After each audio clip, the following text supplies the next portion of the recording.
Today we are making bread, and this is a full instruction video on how to do it using fresh ground wheat berries. First of all, this is a game changer in the bread department and cannot be compared to grocery store bread whatsoever, because when you fresh grind wheat berries and you use that flour immediately and you're baking that bread, it locks in the nutrients, so it is available to you in that bread. What happens in the majority of grocery store bread, they have taken flour that has been separated, the bran from the germ, so we're already missing nutrients, and they have ground that flour and they have allowed it to sit because they don't get to it immediately, and by the time they get to that flour, it has already lost all of the nutrients that it had to offer, and the only thing that it can offer is fiber, but that fiber is even taken down a notch because it has been separated. In fact, bread in this form is packed with nutrients and high in fiber. And what's so great about this fiber is it actually scrubs down the side of the colon. So if you have made bread like this, I want to hear from you. I want to hear comments. I would like to know what it has done for you.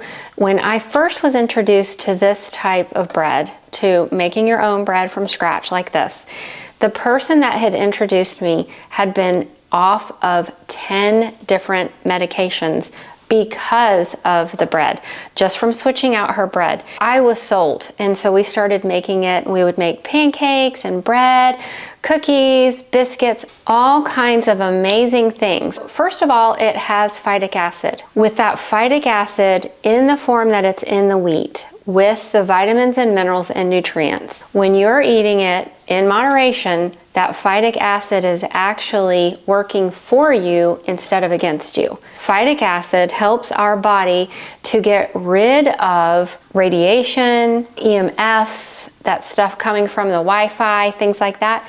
It actually helps our body to slough that off and get rid of it.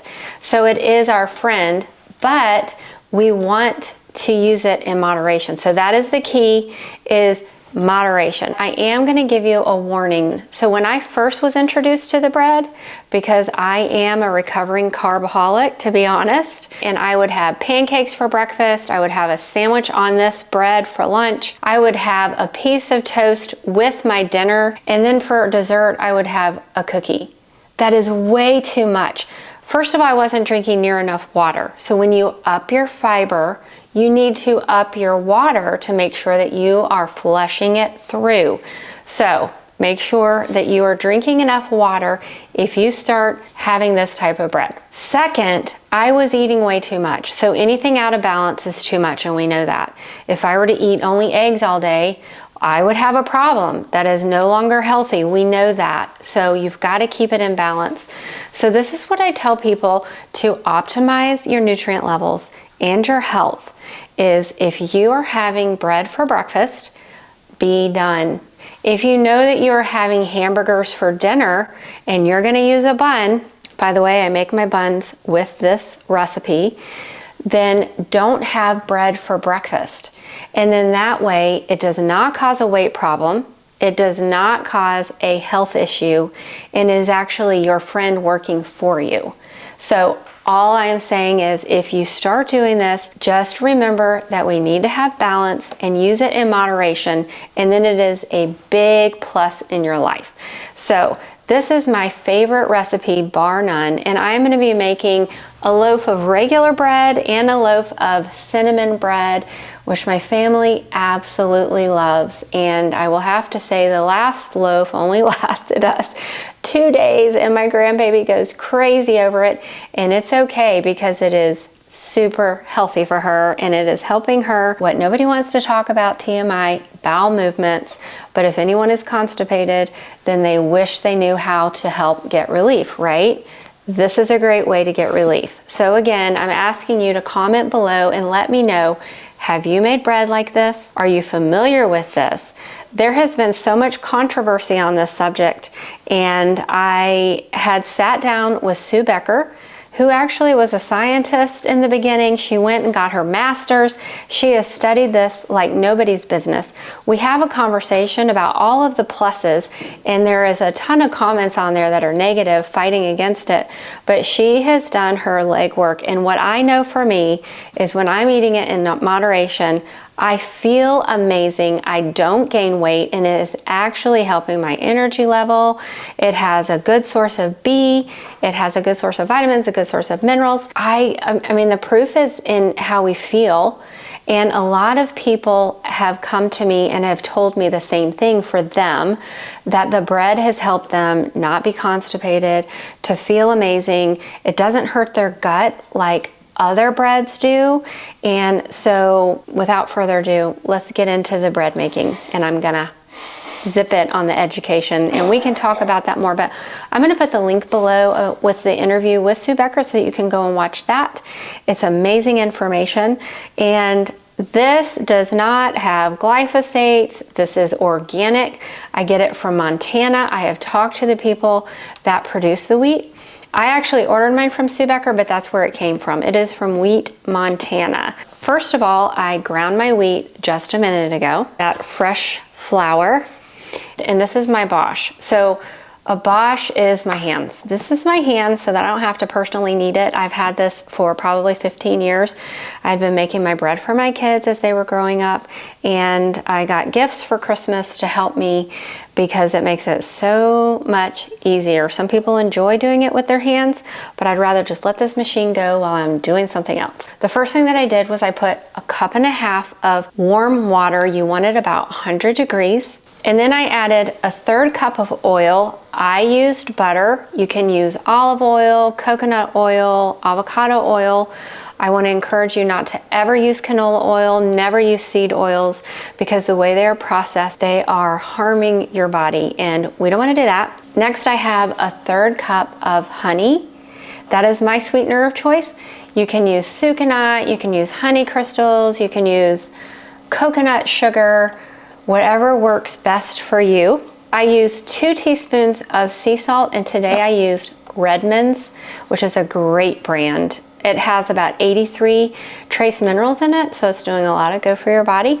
This is optional, but I added 1 egg because I do feel like it helps to fluff up the bread a little bit. And I am not adding gluten, so if you don't add gluten, you're not gonna get as big, fluffy loaf, but I'm okay with that. I only want the gluten that is already present, and it's not much.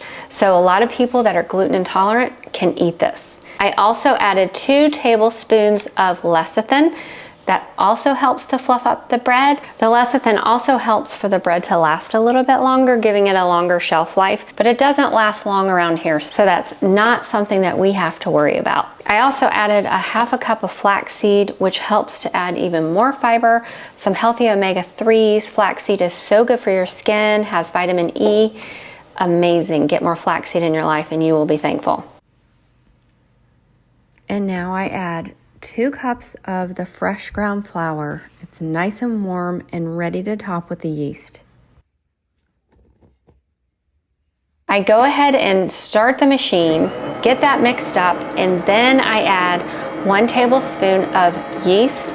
And you want to make sure that you get the right yeast, because I have used the wrong yeast and wondered what was going on with my bread and why did it not look nice and fluffy, and it didn't even taste near as good. So the Fleshman's Instant Dry Yeast is the one that I use, and I just store it in my pantry in a Ziploc bag, and it lasts for several months. I added in another 2.5 cups of flour and turn the machine back on and let that combine.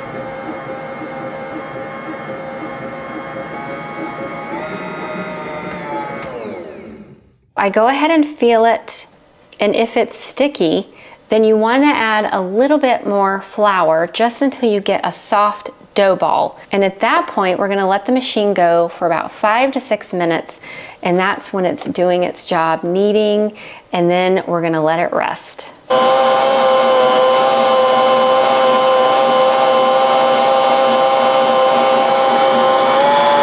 It feels nice and soft. I used 4.5 cups of flour, And I think that's all that it needs. If it ends up a little bit sticky when it's done kneading, then I'll just add a little bit more flour then so it doesn't stick to my hands. So I'm gonna let this go for 5 to 6 minutes. Actually, I'm gonna set my timer for 6 minutes, let this go and do its job.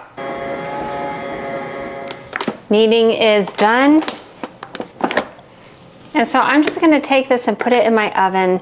My oven has a bread proofer at 100 degrees, and I'm just gonna sit it in there for about 25 minutes until this doubles in size. I did end up adding a little bit more flour because I noticed that it was a little bit sticky. Get that in a ball all together. It's nice and soft.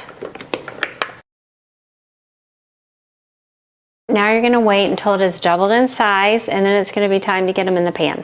The bread has doubled in size. I got it out of the Bosch and getting ready to do the final knead where I'm just gonna get it ready for the bread pans. And I went ahead and sprayed the pans. So I'm gonna separate this into 2 loaves because one is gonna be regular bread and the other one is gonna be delicious cinnamon bread.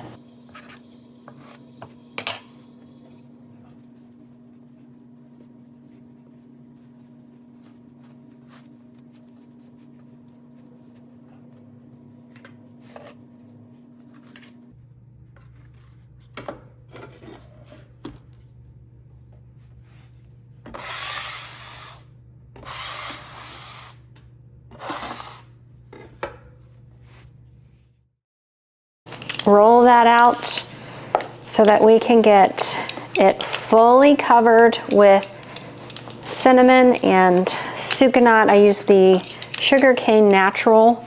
You can use honey.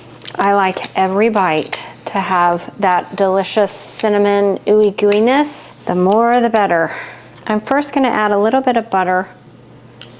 Spread that around.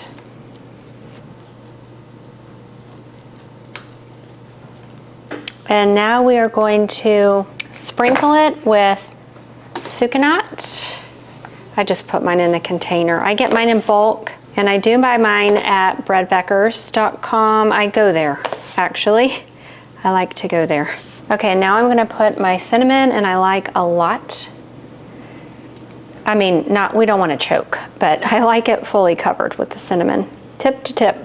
And now we're gonna roll, and I like to roll it tight to get lots of layers of the yummy goodness. Ooh, it's gonna be so good. And then you just pull this up and just kind of pinch it so that it stays put. Get your bread pan, tuck those ends under.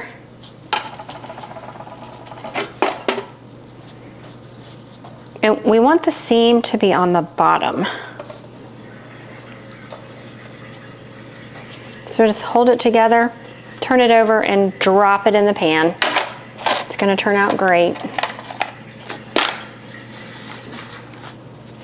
And now we're gonna put this back in the oven until it has doubled in size, and that's gonna be about 25 minutes. So I set my timer for 25 minutes and check it, and if I want it to be a little bit fuller, I'll let it go another 5.